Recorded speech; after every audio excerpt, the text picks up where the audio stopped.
that we resume consideration Senate Bill number 1894 under Committee Report number 31. 1894. This is number 6 in the agenda. This is an act enhancing the Universal Access to Quality Tertiary Education Act. Any objection? Hearing none, consideration is in order. Mr. President, may we recognize the sponsor, Senator Lauren Legarda, and I believe No more Sherwin. no more Senator Risa Ontiveros would like to propound a few questions, Mr. President. Senator Lauren Legarda, the sponsor, is recognized, preventing Senator Gatchalian from standing up. And Senator Risa Ontiveros is recognized to interpolate. Ayaw pa tayo eh. Yeah, you can use this. You can use this. Risa.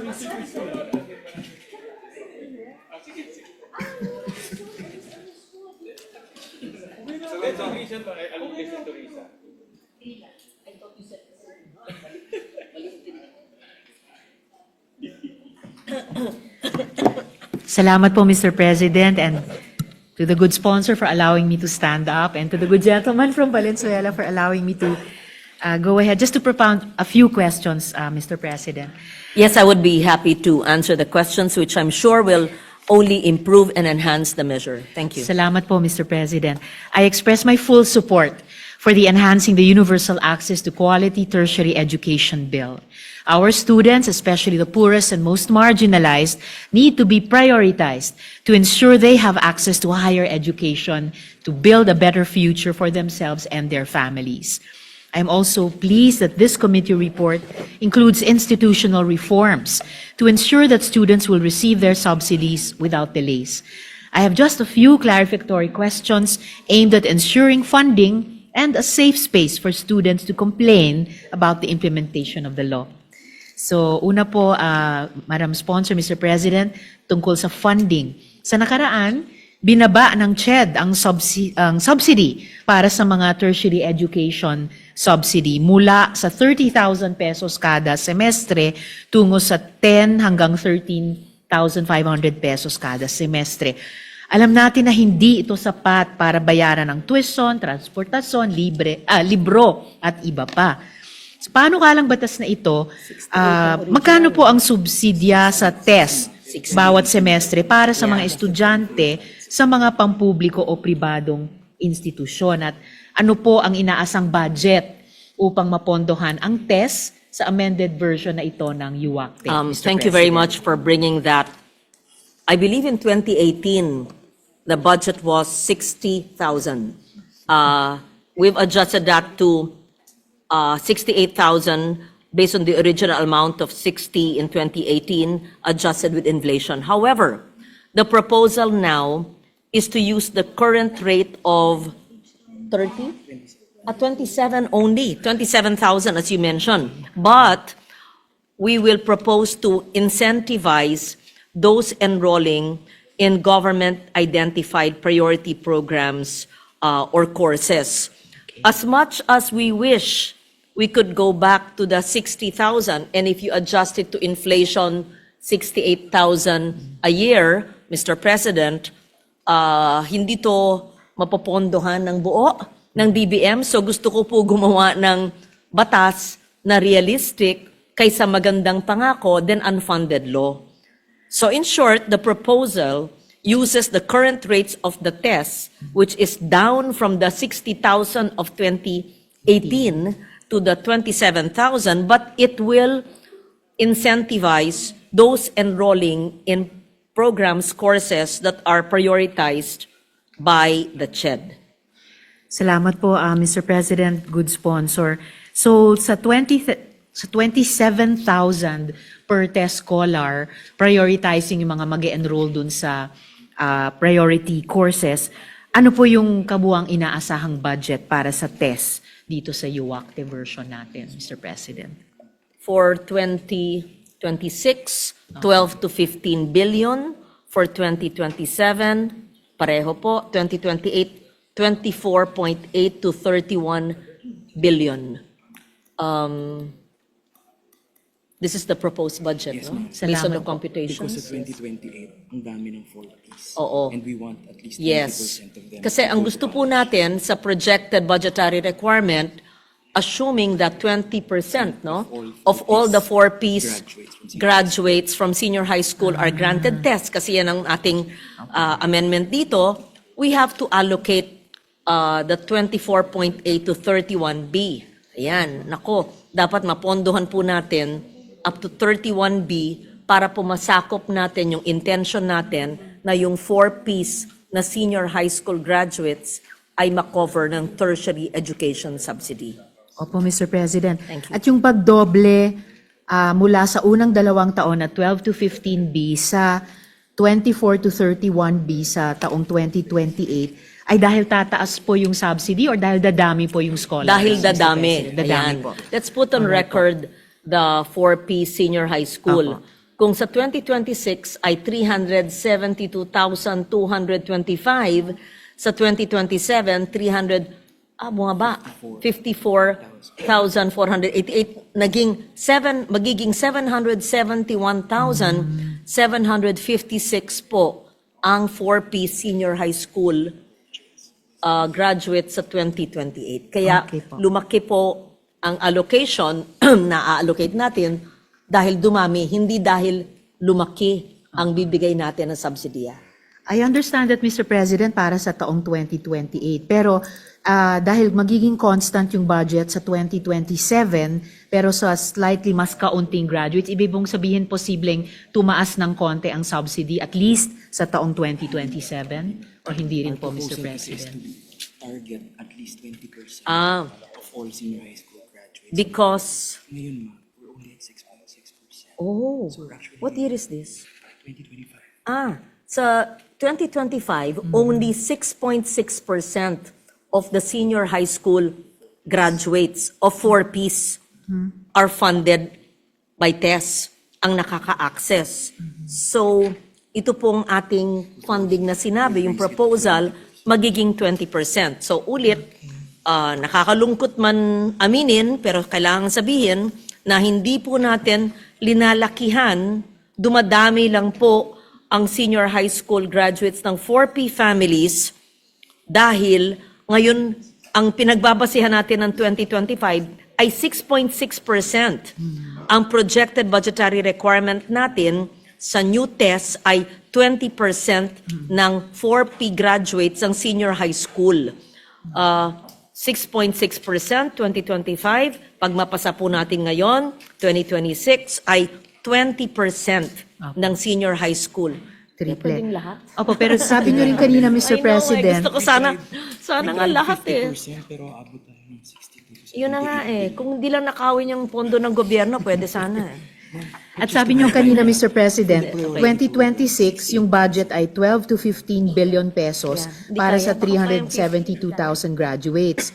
2027, 12 to 15B pa rin para sa mas kaunti, 354,000 graduates. Kaya pwede bang i-consider na slightly higher yung subsidy para dun sa slightly fewer number of scholars, at least sa taong 2027, Sa Mr. 2027. President? Hindi, 2027. Kasi 300, there are fewer, 354. Ang tanong niya, 354, 488. Itong 2026, 372. It's still the same amount, right? Yeah. Well, kasi may range po. Range naman yung 12 to 15. It's So a, it will land within that. kasi hindi naman po eksakto yung numero. Ang budget ay 12 to 15B. So, the difference between the 372 and the 354, I konti. So, i-compute po natin more or less yung 12 to 15B. Okay po, I understand, Mr. President. So, posible pa lang 2026, 15B para sa 372,000 scholars at posibleng 2027, 12B lang para dun sa 354,000 Yes, students, Mr. President. scholars. Okay, Mr. President. Huling tanong tungkol sa funding. For the last few years, state universities and colleges have voiced their concerns about the deficiencies in free higher education, which have led them to divert funds away from critical infrastructure and educational development. SLUCs have been forced to lessen the number of new student enrollees due to this lack of funds. for the first time in the 2026 GAA, there has been a commitment from Congress to fund free higher education deficiencies after many years, to ensure that our state and local universities and colleges have sufficient funding to operate and for more students to be given the opportunity to study. Magiging bukas kaya ang good sponsor, Mr. President, sa isang amyenda at the proper time na magsisiguro na yung mga outstanding balances and deficiencies sa ilalim ng UACTE Act ay mapopondohan sa future na General Yes, of Appropriations course. Acts, Mr. In fact, President. Thank you dahil so sa much. kagitingan ng ating Chairman of Finance, ito ay meeting with all the SUC presidents, ay na-pressure din niya at pumayag naman ng CHED na punuin yung kakulangan ng maraming taon. Kaya nga ngayon lang nangyari sa 2026 budget na na-fill up yung nakaraang taong mga kakulangan. But yes, at the proper time, I'll be happy to accept your Honor's amendments. Maraming salamat po, good sponsor, at mabuhay po kayo at yung ating finance chair at yung mga SUC presidents natin. And of course, ang CHED. Huling tanong na lang po para sa hapong gabing ito, Mr. President, tungkol sa isang grievance mechanism. Mula 2022 kasi po, Mr. President, tumatagap ang aking opisina ng mga reklamo tungkol sa mga delays sa UNIFAST CHED scholarships. May ilang estudyante ang nagsabi na natatakot sila sa posibleng retaliation mula sa mga eskwelahan at mula din daw sa CHED kung magrereklamo sila. Para siguraduhin na may ligtas na espasyo sila para sa mga reklamo at issue sa implementasyon ng UACTE, bukas po ba ang sponsor sa isang amendment at the proper time para maisama ang isang grievance mechanism sa CHED at TESDA, Mr. President? Tama po kayo. At present, there is no formal grievance committee constituted with the CHED, TESDA, or UNIFAST. Pero sa draft amendment bill by substitution, we have incorporated such a provision institutionalizing a grievance mechanism. And this establishes grievance committees at the regional level within CHED that shall investigate and resolve complaints within the prescribed periods to ensure timely action. But I would be happy to see your amendment if it can even improve the language we did with this bill, then we would be happy to do that. Maraming salamat po, Mr. President at good sponsor. Both dun sa provision na tungkol para sa mga grievance committees at the regional level at yung kabukasan na i-consider pa rin ang amyenda ko kung makatutulong ito sa bill. So, yun lamang po, Mr. President. Thank you very Maraming much. salamat, Mr. President, sa good sponsor at muli sa gentleman mula sa Valenzuela. Thank you, Major. Majority Leader. Yeah, we'd like to recognize our distinguished colleague, Senator Sherwin Gatchalian. Thank you, Mr. Senator President. Sherwin Gatchalian is recognized. Nakakahiya po kay Senator Lawrence, so I will just limit my question to just a few concepts in the bill, Mr. President. One concept here, nakikita ko po ang ating executive director ng EDCOM na nabuhayan po dahil na-extend yung ating EDCOM. Kala niya wala na siyang trabaho, Mr. President. So, Mr. President, there's a new concept here in Section 5A. This is equity in admissions to SUC, LUCs, and state-run TVIs. May I know from the good sponsor, the objective of this new provision? This is not present in the old law. So mayroon pong introduction na bagong feature po na dinagdag dito po sa batas na ito. Thank you for that, Mr. President. The intention of this provision is to ensure that the equity and inclusion programs are not implemented as a one-size-fits-all framework. While the overall policy direction may be guided by CHED, TESDA, and the UNIFAST board, the design of the IEPs must reflect the distinct institutional mandates, the program offerings, and the geographic context of higher education institutions. Different institutions serve different communities and operate under different constraints. For this reason, each institution will develop context-responsive EIPs that address the specific barriers faced by the disadvantaged learners within their locality. So, yes, this is an important program, Mr. President. Thank you. Thank you, Mr. President. And Mr. President, what I understand in Section 5 is the SUCs, LUCs, and state-run TVIs will come up with an equity and inclusion plan, EIP. And the EIP will contain the annual admission targets and prescribed contextual admissions. Ano pong ibig sabihin ng contextual admissions in this provision, Mr. President? Gaya po ng sinabi ko, iba-iba po ang kanilang mga barriers, no? Let's say, pag differently abled, if a person is blind, therefore the mechanism for admission will be used for a blind person. So this is a context-responsive EIP that will be addressing the specific issues or barriers that may be faced by the learners, disadvantaged learners. For example po, yung mga bata in, we have yung children in conflict areas, Mr. President, how do we implement a contextual admission for those type of learners? Na, for example, yung nangyari sa Marawi and then na-displace sila, pumunta sila sa Iligan. So how will this provision apply to those learners or those students who came from conflict areas? Yes, thank you for asking. These are the learners or the children at risk.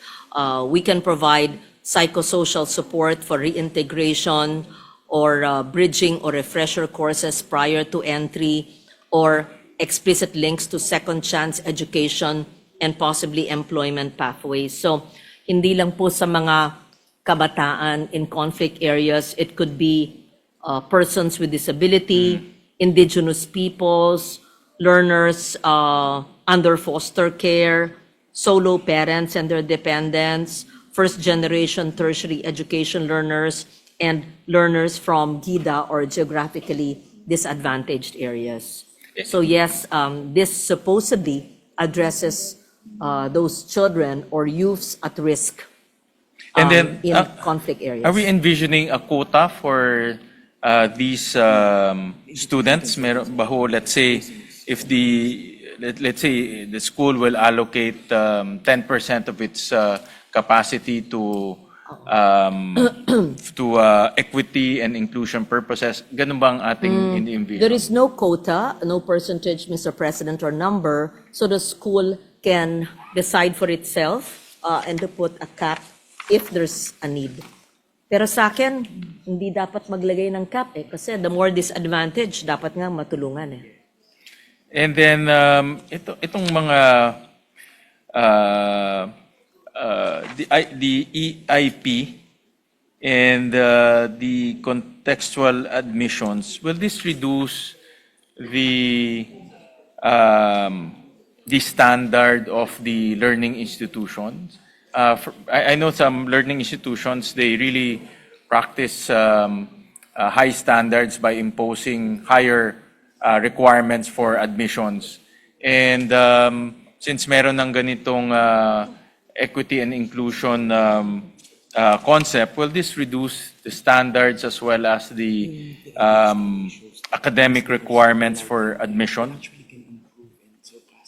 Yes, I believe that there's a study by the Philippine Institute for Development Studies, and it says that once they are allowed entry, that they can actually learn and adapt to the requirements. The research by the PIDS highlighted that SUCs maintain stringent admission and retention policies. Sometimes there are significant barriers for students with limited resources, but once they're allowed, it also shows that the children can adjust given the challenges and the barriers that they faced. The reason why I ask ang logic or the frame of mind that I have is pag maglalagay sila ng quota, the interpretation of a school is they might reduce the standard in order to fulfill those quota to for equity and inclusion purposes. So it might, instead of achieving what we want to achieve, which is inclusion and equity, we're actually lowering down the standard of the Yes. school because of this mandate. That's the Yes. frame of mind that I am Yes. taking. I understand what your point is too. It might lower the standard, but as I mentioned earlier, Mr. Chair, Mr. President, there is no quota to allow academic freedom, and we let the higher education institution decide for itself on the entry or acceptance of the students. As long as it's they practice contextual admission so that it's equitable to all, no? Meaning, of course, if you are a learner with disability, the admission process might be different or will be different compared to, let's say, someone who doesn't have disability. Yes, Mr. President. But it doesn't mean that you're lowering down No. the admissions requirement. We are not lowering the admission requirements. It's still based on the merit, except that we are just adjusting the entry, taking into consideration the disadvantage because of, let's say, the person with disability or a person in conflict area, adjusting the entry but not lowering the standard of the institution. All right. And thank you for that clarification, good sponsor, Your Honor. And because that's a new feature that the sponsor included in the bill, and it's good that we are. I support this feature because, admittedly, that we have different types of learners across the country, experiences different types of challenges, and we need to make sure that in basic education we practice inclusion, and we need to make sure that also in tertiary education we practice that concept so that we can get in as many students as possible to enter tertiary education. Yes, Mr. President. And lastly, Mr. President, one of the biggest problems in the past was the misinterpretation of the prioritization of students. Ang nangyayari po, yung PNSL, yung Places with No Sooks and Looks, nabibigyan ng mas malaking pondo kumpara po doon sa mga 4Ps beneficiaries and low-income families. Na-correct lang ho yan in the last 2 years through a special provision. But as we all know, special provision should be proposed every year. So how will this bill reverse that problem through making sure that low-income families, 4Ps gets prioritized regardless where they are, no? Whether kung may nasa PNSL sila o wala, dapat yung mga mahirap muna mabigyan natin ng priority. Yes. May I read into the record, Mr. President, the way the bill or the committee report stated it to correct that ill, if we may call it, in the way it's happening now. Students completing secondary education who come from households under the Pantawid Pamilyang Pilipino Program for Peace, as certified by the Department of Social Welfare and Development, shall automatically qualify as test beneficiaries upon admission in any CHED-recognized higher education institution or TESDA recognized technical vocational institution. And this would be at least 20% under 20% of the current 40. under the current 4-piece allocation. So this, I hope, will be followed so that the practice of so much grants awarded to the PNSL, which is the practice now, will not happen. Thank you, Mr. President, and I thank the good sponsor for clarifying this, making clear that 4Ps and low-income families will be prioritized. This has been a problem for many years, and we are actually 20% displacing poor families to get their college education.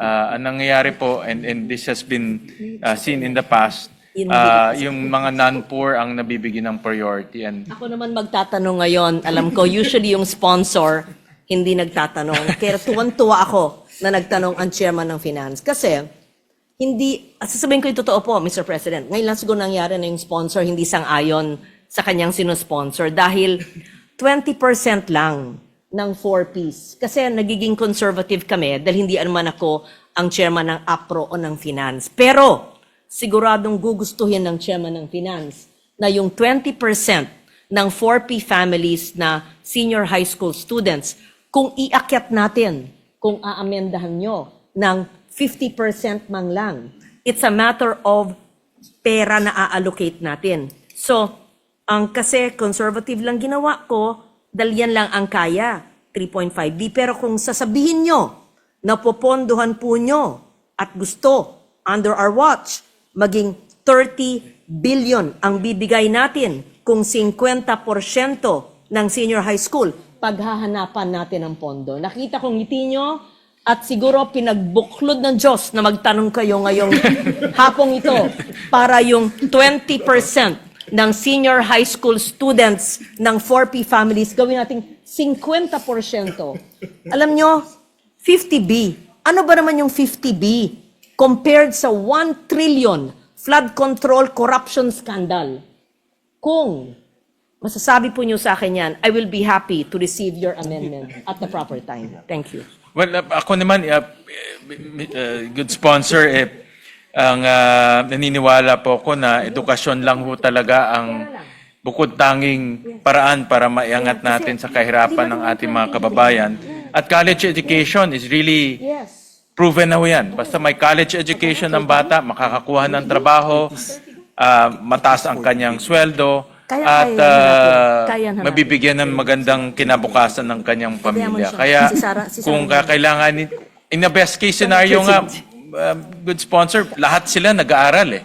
No? In a best case scenario, lahat po ng almost 1.5 million senior high school graduates papasok ng college. Pero alam naman ho natin, yung iba hindi makakapasa, yung iba magtatrabaho kaagad, yung iba po ay magte-tech voc. So kung ano po ang magiging requirement, no, para po makapasok yung mga estudyante, susuportahan ho natin yan. Makapasok sa college, suportahan ho natin yan. Pero hindi naman ho yan nasa batas. No? It's only in the budget process. No? Budget process. It's not in the law. The We're not ratio is putting not the in the law. percentage. No. We're not putting the targets. Gusto mo ilagay natin sa batas, 50%. Parang. Actually, first time ho natin this year na naglagay ho ng budget specifically for 4P. So, Yes. hindi pa ho natin malalaman kung ilan talaga ang makakapasok. Kasi, of course, may mga admissions test lang. Pero May ayon admissions po sa test. datos, kung 50% ng senior high school ng 4Ps ay kailangan mga 37B, kayang-kaya niyong hanapin. Yeah. Kayang-kaya niyong hanapin sa budget yan. Kaya naman ho natin pagtulungan. O sige. Kaya natin pagtulungan. I hear yes. Anyway, hindi naman natin susulat sa fine print yan. But I'd like to put it on the record so that when we do the budget, when we hear it by third quarter of this year, this conversation will be quoted so that there's a commitment at the minimum for 50% of all the 4P senior high school graduates to be covered by the tertiary education subsidy, the new law of the UACTE. You know, this conversation happened in 2016 or 17 when I was chair of finance. There was a previous cabinet member, I'll not name anyone, who said na hindi daw posible, it wasn't possible to have a free tertiary education. I was challenged, and that's the reason I think it was Senator Ping Lacson, Senator Soto, who tried to look for the 8 billion at the time, even before the law was enacted, and we found the funds to have free tertiary education 2016 or 17 before the law was enacted. Actually, that was 8 billion for the Higher Education Support Fund. When we were told before then that the free tertiary education, while had good intentions, but can never be funded, I was told at the time, but we found the funds. Yeah. Maybe this conversation is also is due that was 2017. So almost 9-10 years. Maybe we just say, hindi kaya yan, but we can find it in the budget. Let's look at it in the net, what they're doing with the net now, and try to skin the fat in some agencies. I would rather put it here than in some infrastructure that will probably never be built or will be substandard. And I would like to invest in the human capital. So I can see the smile of the good chairman. He will help us fund a minimum of 50% of the 4Ps. Actually, Madam President, I was actually, Mr. President, Madam Sponsor, I was actually reviewing my notes. For 2026, we funded 200,000 new 4-piece students that will enter 372. college. And the amount is 2.9 billion pesos, Mr. President. The original target was 40%. Bakit For this year. 2026? Opo, pero yung pinando daw nila. 30% pala, ma'am. It's, we funded 30% of the 4-piece, 30? 30% of the 4-piece students will enter college. And the reason why we didn't fund 100% is because of the admissions. No? If we fund 100%, we're saying lahat sila papasa ng admissions.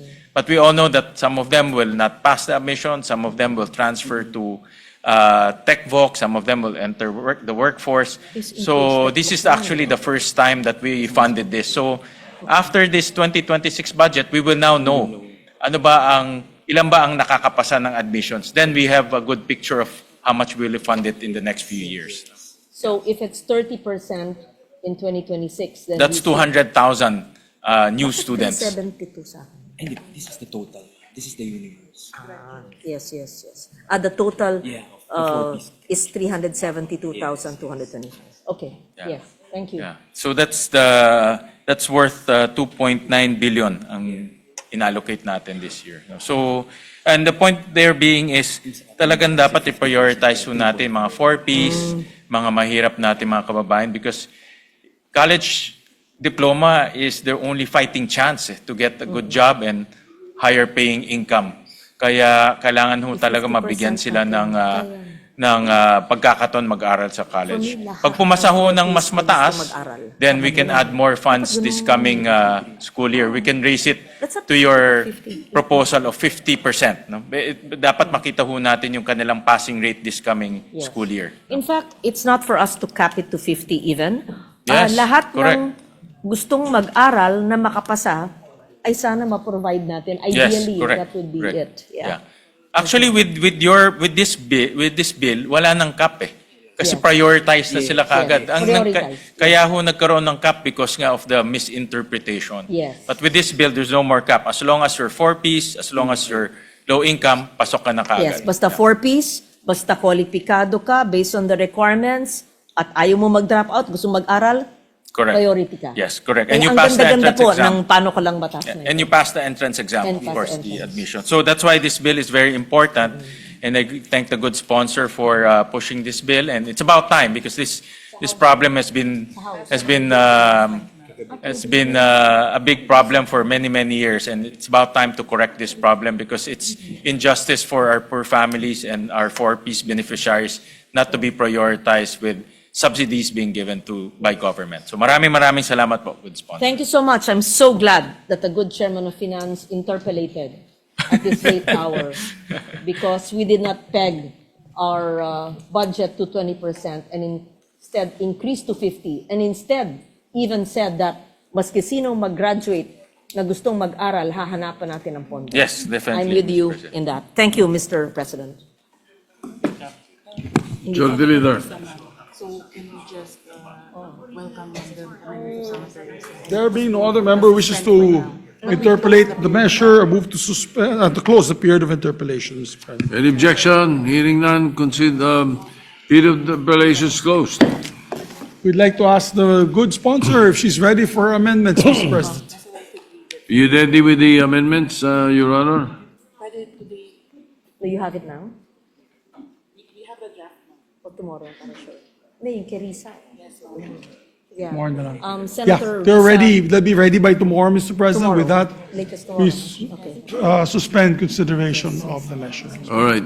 Hearing no objection, consideration of the measure suspended. Thank you, Mr. President.